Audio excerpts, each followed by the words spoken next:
Bueno, ya hablamos de lo que ocurre en la respiración espontánea, donde la ventilación es a presión negativa, porque es el diafragma que aumenta la presión negativa dentro del espacio pleural por la contracción del mismo, pues. Ahora vamos a ver que la ventilación a presión positiva ocurre cuando hay un aparato como un ventilador, o en este caso una bolsa de ventilación manual, ¿verdad? Donde ingresa una presión positiva, ¿verdad? Y este aumento, inicio de la entrada de expansión del tórax y del pulmón, inicio de la entrada de aire, o sea, la inspiración, ocurre, como habíamos dicho, en la respiración espontánea, a nivel de la capacidad residual funcional, ¿verdad? Donde la presión intrapleural, perdón, la presión alveolar es 0, o en este caso es 1, porque es la presión, depende de la presión media de la vía aérea y de la presión media de la vía aérea y del PEC, y la presión intrapleural sería negativa, en este caso -3, porque está a nivel de reposo. ¿Ok? Entonces, al entrar esta presión positiva, la presión alveolar aumenta de 1 a +4, y la presión intrapleural, que era negativa, pasa a ser positiva, pero menos que la presión alveolar. Fíjense que pasa a ser +2. La expansión del tórax y el pulmón persiste hasta que la máxima presión positiva con la que mande el ventilador. Ahora bien, después en la expiración, al cesar la presión positiva del ventilador, se colapsa el pulmón y la caja torácica, y la presión alveolar pasa a ser positiva, pero menos que en la inspiración, ¿verdad? Y la presión intrapleural pasa a ser, de que era positiva en la inspiración, pasa a ser negativa de nuevo, y la presión alveolar se mantiene positiva, hasta que llegamos finalmente a la capacidad residual funcional, donde la presión intrapleural es negativa y la presión alveolar llega al nivel que tiene de PEC, ¿ok? De PIC.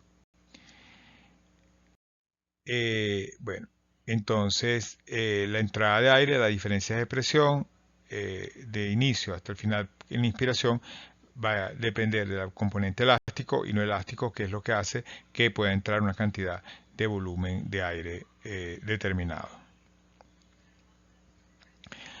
Ahora bien, vamos a ver qué es lo que pasa con la vía aérea en la ventilación a presión positiva. Depende entonces de la presión transmural. Dijimos que la presión transmural era la presión dentro del bronquio menos la presión intersticial, que es la que rodea ese bronquio. La presión intrabronquial, vemos en inspiración a presión positiva, que vemos la presión alveolar, vemos que es +4, ¿verdad? En la presión dentro del alveolo. Vemos que la presión intrapleural es positiva, +2, y la misma presión intersticial, +2, ¿no? Entonces, la presión de la vía aérea, ¿cómo será? La presión alveolar en inspiración es +4, fíjense cómo va subiendo, +6, +8, porque está más cerca del origen de la presión positiva.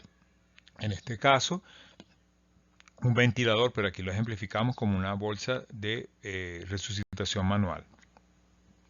Entonces la presión transmural será +8, que es la presión intrabronquial, menos +2, que es la presión intersticial, que es la misma presión intrapleural. Dos signos diferentes se restan, serían 8 menos 2 +6. Entonces la vía aérea se distendería en inspiración. En expiración, a presión positiva, vemos, ¿verdad?, que la presión intraalveolar es positiva, pero menos que en inspiración. La presión intrapleural vuelve a ser negativa, vean acá que es -2, y es la misma presión intersticial. Y entonces la presión dentro del bronquio sería +2, es dentro del alveolo, y a medida que va subiendo hacia la vía aérea, o sea, hacia la boca, sería +1, ¿verdad? Entonces la presión transmural sería +1 menos -2, que es la presión intersticial. Dos signos iguales, se le coloca el signo +1 +2 sería +3.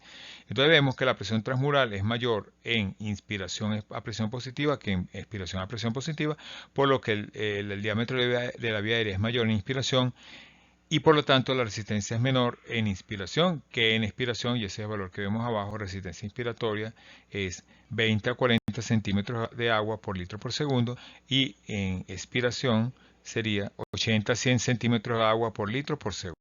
Ok, ahora vamos a hablar de la resistencia, que tiene que ver con el flujo del aire, es decir, con la entrada y salida del aire en sí. Tenemos que eso tiene que ver con el tipo de flujo.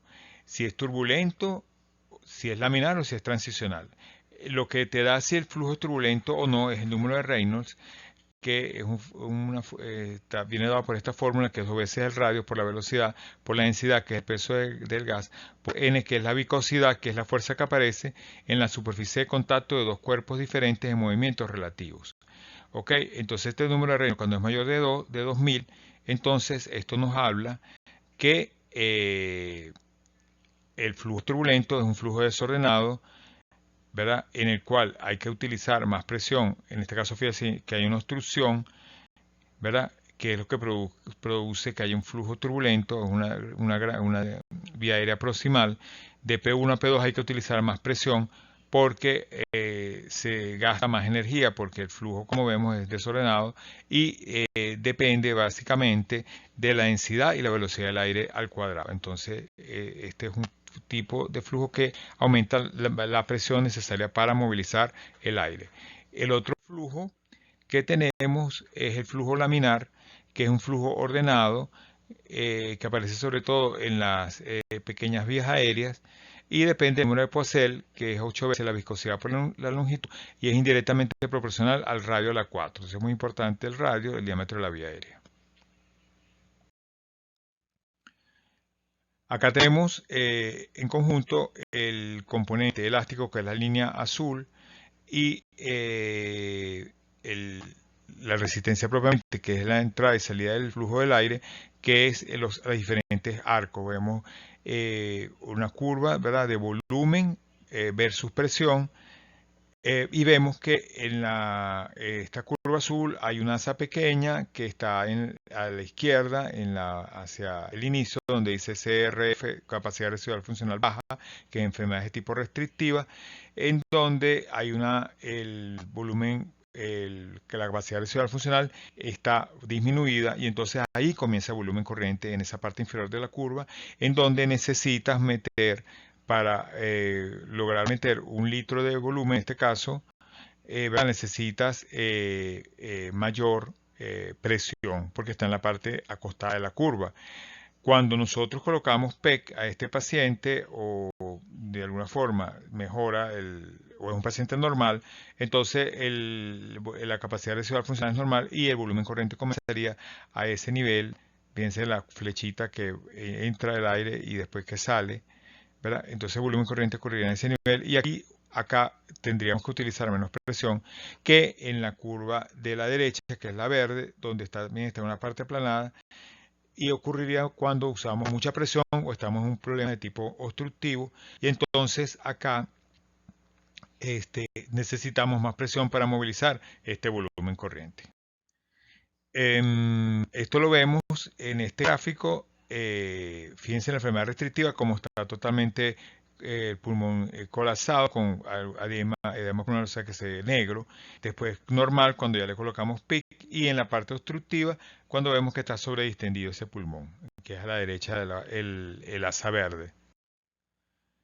Entonces, la combinación de la compliance, que tiene que ver con el componente elástico, y la resistencia, que es el componente del flujo, es lo que da la constante de tiempo, ¿verdad? Que en este caso vemos que constante de tiempo es igual, la compliance, que es 4 cc por centímetro de agua, volumen entre presión, por la resistencia, que es 0,04 centímetros de agua por cc por segundo.